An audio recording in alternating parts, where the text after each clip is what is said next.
1%. we're not gutting anything, and so I just think very simply. The other thing too, John, that I want people to know is that this bill puts into law record high spending as the baseline. So pre-COVID, we were spending just over $4 trillion a year at the federal level. During COVID, we had emergency funding, emergency spending, that emergency programs that were happening because of the pandemic. Okay, we got up to just over $6 trillion. That was a 40% increase over 2 years. And what we are doing with this bill is we are essentially putting into law our baseline, our bottom line for spending annually is at the historical record high COVID levels of spending without COVID.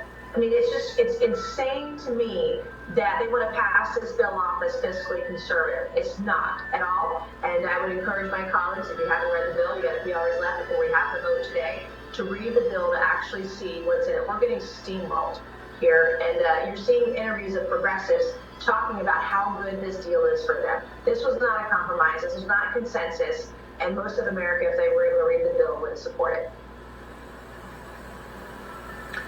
Representative Mace, what is the opportunity? It already passed out of rules. We knew that. And it's going to pass in the House. I mean, you have to fight it because you have to get people on record. But you're probably going to get 150 or so Republican votes, 150 Democrat. I think it ends up at 300. The Democrats. I think it passes. There's no way it doesn't pass. I think it passes. And unfortunately, that's the situation we're in. The fight will be in the Senate. We've done what we can because it's passed out of rules and they didn't allow us to amend the bill. I would have amended it so that the director of OMB didn't have full authority to spend whatever money they see fit.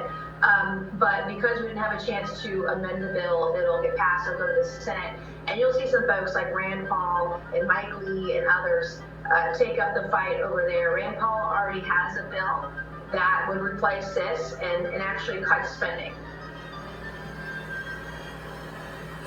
What is it when you were reading this? And I always love to get your reactions. That's why we love having you on. Mm-hmm. When you were reading this, like when you went to the Treasury Department, and I told the story when you did the video and you were physically shaking after seeing what the money that Biden got. When you first read this bill at up to midnight on Sunday, like what were you thinking when you were actually reading the text? What was going through your mind, Representative Mason? I was angry. I was pretty angry because we were sold a bill of goods on this deal and told that it did certain things that it doesn't actually do. One of the myths out there is that it's going to cut the deficit by $2 trillion over the next 6 years. There's nothing in this bill that's binding in this bill that actually does that.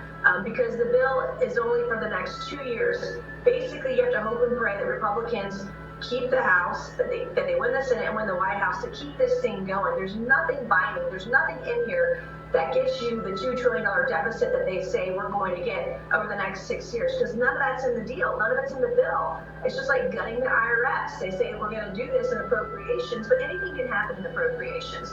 And they say they're going to, cut money there, but that it's not actually in the bill. It's not statutory in there at all. It just doesn't exist. CBO came out last night and they scored the bill. And guess what? We're going to have more people in government welfare because of this deal.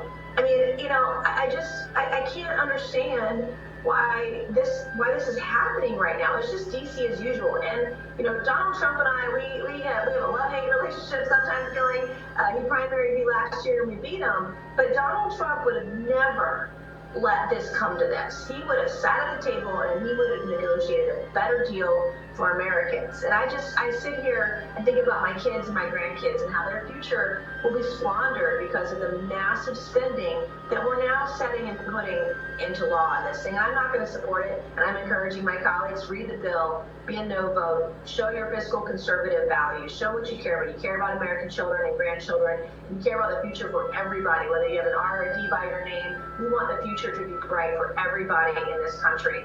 And we need to vote against this bill today.